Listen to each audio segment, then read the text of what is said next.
Dāvanu dāvināšanas pirmsākumi meklējami jau 13. gadsimtā, kad franču mūķenis Svētā Nikolai dienas priekšvakarā apdāvināja trūcīgos. Mūsdienās Ziemassvētki bez dāvināšanas prieka vairs nav iedomājami, un aizvien biežāk zem eglītes nonāk dāvaniņas, kurās ieliktas arī labas domas un sirds siltums. Jau pēdējos gadus tā doma, ka mēs darinam vai nu paši ar rokām, vai nu, ja nepaspējam, tad meklējam kaut ko citu ir darināšu ar rokām un kaut ko mīļu, kaut ko jā, kā teicāt, no senatnes un kaut ko tādu sirds siltu.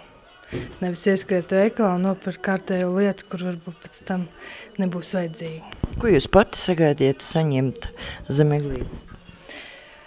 Laikam kopā būšanu. Tādu lielu prieku, dziesmas, īstenībā tādas emocijas vairāk šogad nekā dāvans. Kandavā Ziemassvētku gaidīšanas laikā jau 4. reizi notiek Ziemassvētku dāvanu tirdziņš, kurā vienkopis ir vairāk nekā 3000 amatnieku darinājumi, kurus papildina adījumi un gleznas, un tas viss darināts tepat Latvijā. Šogad aptuveni ir tas pats, kas pagājušajā gadā, 3,5 līdz 4000, jo mums joprojām vēl cilvēki ved darbus, atsūta kurjerpastu ar pasta stacijās, ja? Tā kā visu laiku mums mainās un mēs nepieļaujam, ka paliek tukša vieta, cenšamies sagādāt darbus vietā. Jau mēs aptveram diezgan lielu, sākot no Jūrkalnas līdz Bausku, Valmiera, Aizkraukli, ja?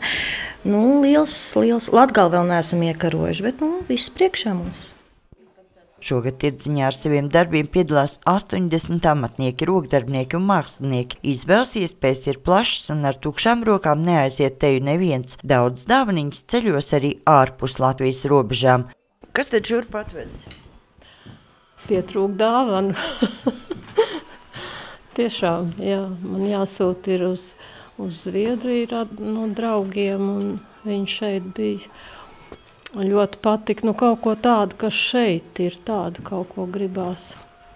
Un vedeklai. Cilvēki sāk izvēlēties tomēr ar rokām gatavotas, vienā eksemplārā vai divos, ja, kas ir cilvēks tomēr ielicis savu mīlestību iekšā, ir nevis lielveikalā pirktu.